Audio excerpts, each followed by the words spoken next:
वजह से ताखिर हो रही थी, लेकिन गुज़िश्ता 3, 3.5, 4 माह फिर तो हम मौजूद ही नहीं थे, तो उस दौरान काम बहुत ही ज़्यादा स्लो हो गया था। तकरीबन नहीं, कहने का मतलब है कि 2007 तक की ऑडिट रिपोर्ट पेश की जा चुकी है। हाँ, 2007 तक जी, और उसके बाद 2008-9 और फिर आगे बात सर इसमें ऐसा है कि ये काम रुक नहीं हो रहा होता है, जैसे 2009 का और 2010 का भी चल रहा है साथ साथ, लेकिन वो इंटरनल ऑडिटर कर रहे हैं।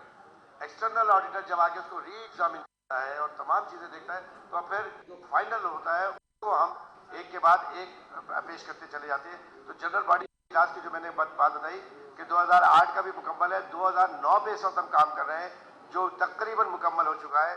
इसके फौरन बाद 2010 का जो ऑडिट होगा, तो इस तरह ये सारा जो हमारा 3 साल का जो एक्सटर्नल ऑडिटर की रिपोर्ट्स हैं वो हम जनरल बॉडी में पेश करेंगे। तो ये एक दफ़ा 1 गो में हो जाएगा और उसके बाद सर चूंकि कंप्यूटराइज हो चुकेगा तो कोई प्रॉब्लम नहीं है, ये चंद दिनों के अंदर ये मुकम्मल होता चला जाएगा।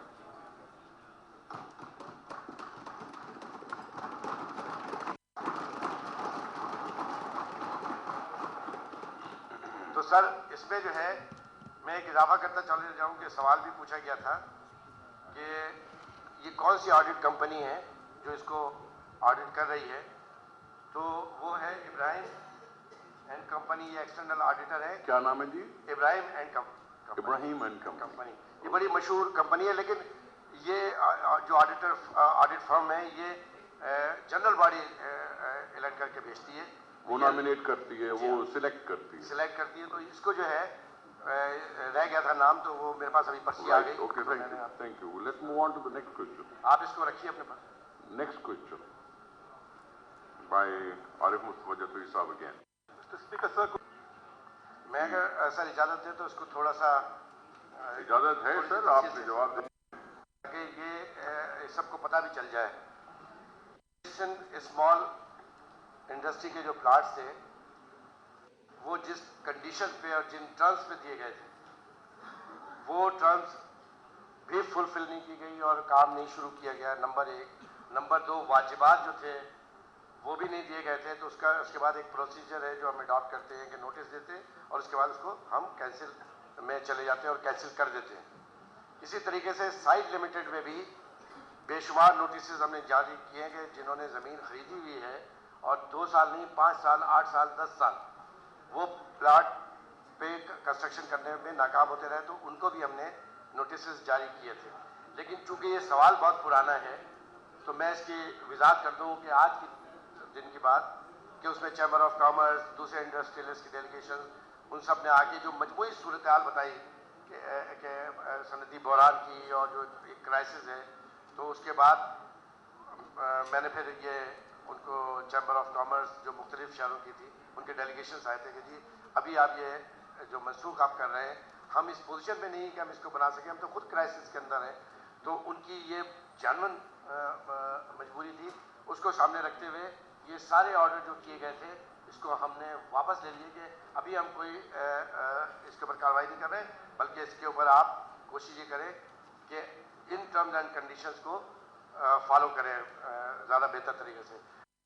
इस मूवमेंट पे जो सिंध स्मॉल का था वो तो हमने बिल्कुल मनसूख कर दिए हैं कि अभी प्लाट मनसूख नहीं कर रहे हैं। हमने उनको फिर 6 महीने का या साल का, अगर मुझे सही याद है, तो हमने टाइम दिया कि आप अपने एटलीस्ट कुछ ना करें। नहीं कर सकते आप अगर इस बहरान में वाकई फंसे हुए हैं, तो आप ये तो काम कर सकते हैं कि जो प्लाट आपको दिया गया है उसके ऊपर एक बाउंड्री वॉल तो बनाना शुरू करते हैं।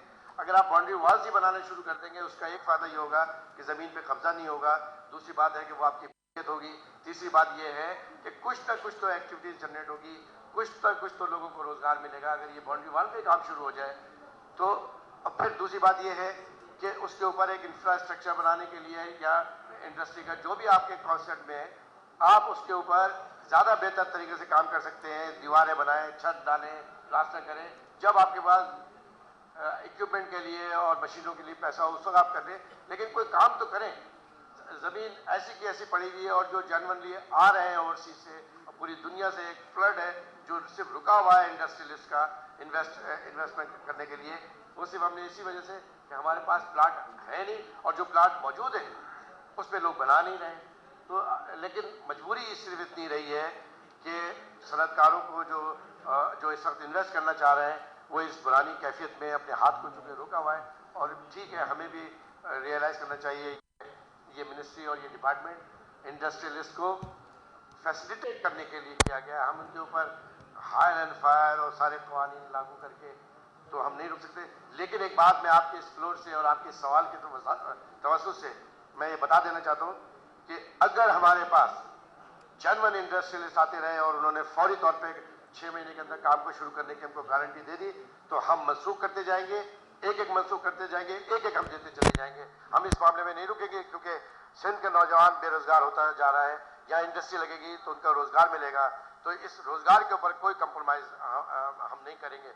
जो आता जाएगा फर्स्ट कम फर्स्ट की बुनियाद पे, जिस प्लाट की मुद्दत 10 साल है और उसने नहीं बनाया तो हम वो फिर हमने लीगल कार्रवाई पूरी की हुई है, नोटिस दे चुके हैं और सारी कार्रवाई हमने लीगल मुकम्मल की हुई है। तो सबसे पुराना जिसका प्लाट होगा जिसने नहीं बनाया वो हम नए इंडस्ट्रियलिस्ट को दे देंगे जो जनरली इंडस्ट्री लगाएगा। मैंने एक पॉलिसी पहले दी थी बिल्कुल शुरू में कि जमीन खरीद कर जमीन नहीं बेची जा सकती, ये तो रियल एस्टेट हो रही है।